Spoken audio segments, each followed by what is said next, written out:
Salut à tous, aujourd'hui je vous embarque dans la plus grande forêt domaniale de France, faire de la survie. Vous allez découvrir la région Centre-Val de Loire comme jamais. Regardez où est-ce que je suis, j'ai pris de la hauteur.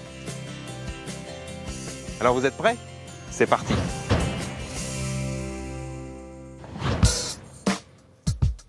Cette semaine, l'appel de l'aventure a conduit Rémi en lisière du plus grand domaine forestier de France, près d'Orléans. Une promesse, sa journée sera hors du commun.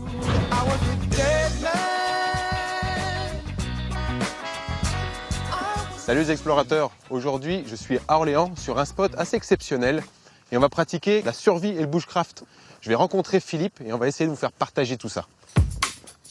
Philippe, c'est l'intervenant clé de l'appel des forêts, qui propose des stages de survie et de découverte du milieu forestier.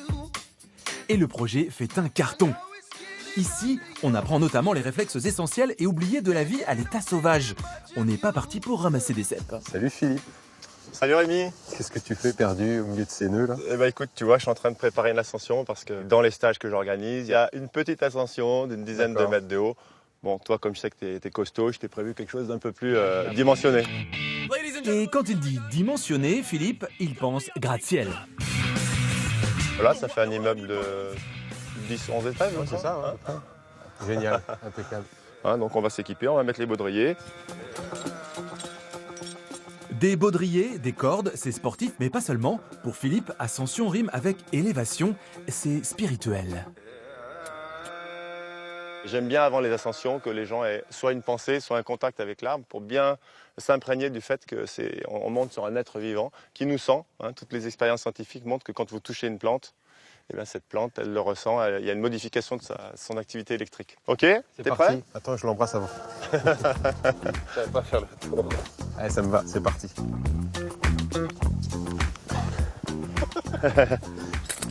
On n'est pas rivaux.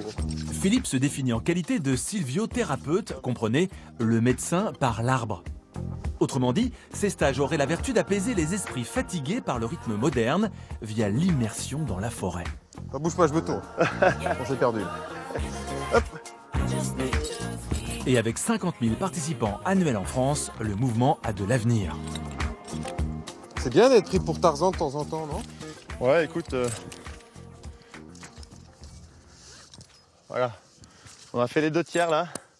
Il commence à y avoir du gaz. Ouais, c'est sympa. Hein, c'est bien. Donc la deuxième partie de l'ascension, on va pouvoir la faire en escaladant dans les branches. Je te promets une belle surprise au-dessus. Ah, tu trouves du bois gras. Non.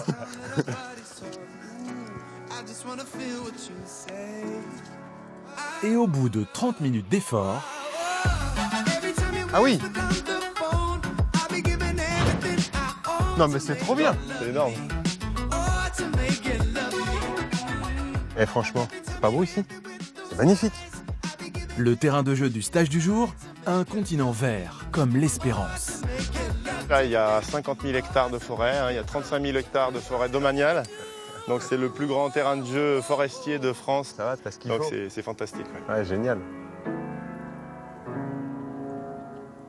Les explorateurs, ce soir, on dort Là-bas. là-bas.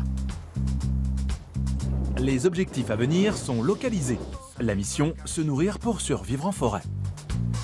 Ça fait un peu Christophe Colomb, tu trouves pas? Ouais. Encore faut-il que la nature vous accepte. À suivre. Ça n'est pas caché. À Orléans, le stage de survie bat son plein.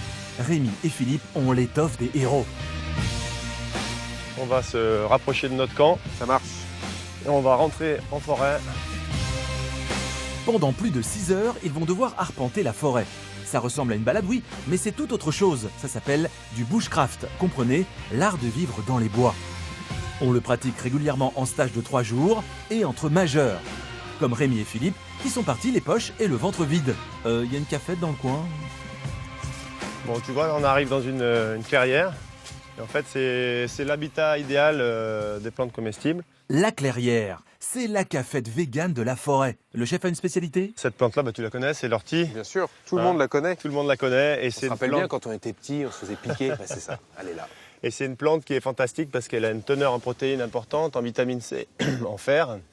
Et du coup, c'est la plante de survie par excellence. Et c'est beaucoup plus facile d'attraper une plante que d'attraper un lapin. Exactement. Le lapin court plus vite, la plante, elle se laissera faire. Alors, entre la douceur câline du lapin et la démangeaison brûlante de l'ortie, le choix est vite fait. À moins que Philippe ait une solution à proposer. Les feuilles d'ortie, pour pas se piquer, on les prend par-dessous. Ensuite, on la roule. La feuille d'ortie est recouverte de fibres